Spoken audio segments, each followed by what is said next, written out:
I cheated and destroyed my family. I never thought I'd be the kind of person who would betray the people closest to me. I used to look at women who cheated and wonder how they could be so careless, so reckless with the lives of the people who trusted them. And now I've become exactly that, the kind of person I once judged. When I met my husband, I believed he was everything. He was kind, patient, steady. He didn't just love me, he grounded me. He built me a world where I felt safe. And for years, I thought that would be enough. I thought marriage meant security, that once you had it, the rest would take care of itself. But security can turn into routine. Routine can turn into numbness.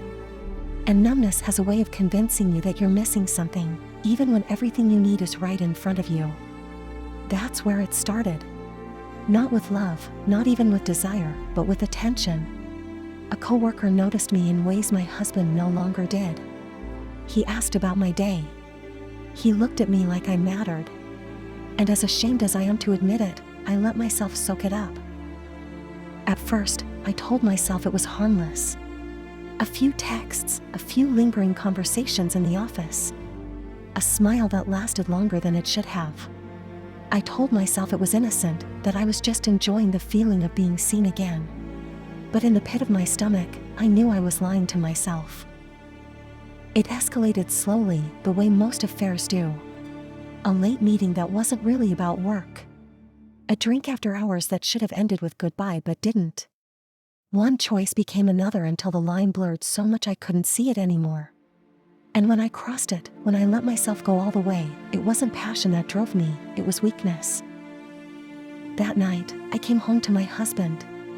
He kissed me on the cheek, smiled, and asked about my day. I lied so smoothly, it terrified me. Then I kissed my children goodnight, tucked them into bed, and stood in the doorway watching them sleep. And the whole time, I felt like a fraud in my own home. For weeks, I carried the secret. I smiled across the dinner table, laughed at my husband's jokes, and carried on as if nothing had changed. But everything had changed.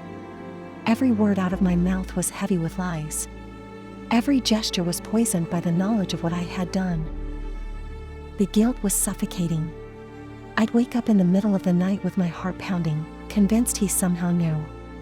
I'd stare at the photos on our walls, birthdays, vacations, first days of school, and wonder if my children would ever look at me the same way if they knew who I really was. The affair didn't make me happy. It didn't fill the void I thought it would. If anything, it hollowed me out more. The attention that once felt intoxicating began to feel cheap. The man I betrayed my family for never loved me, never wanted me beyond the thrill of the forbidden. And when he moved on without a word, I was left standing in the wreckage of my own choices. But by then, it was too late. Because secrets have a way of spilling out. And mine did. The night my husband found out, it wasn't an explosion. It wasn't shouting or rage. It was silence. He looked at me like I was a stranger sitting in the seat where his wife used to be. His eyes didn't burn with anger, they emptied with disappointment. He didn't ask why. He didn't demand explanations. He simply walked away, leaving me with the echo of everything I'd thrown away. The house grew quiet after that. Too quiet. My children sensed the tension, even if they didn't know the details. Their laughter didn't fill the rooms the same way. Their eyes searched mine for reassurance, and I couldn't give it. I had ruined more than a marriage, I had cracked the foundation of the family we had built together. I cheated, and in doing so, I destroyed more than trust. I destroyed the man who loved me without question. I destroyed the innocence of my children, who would one day piece together why their parents weren't under the same roof anymore.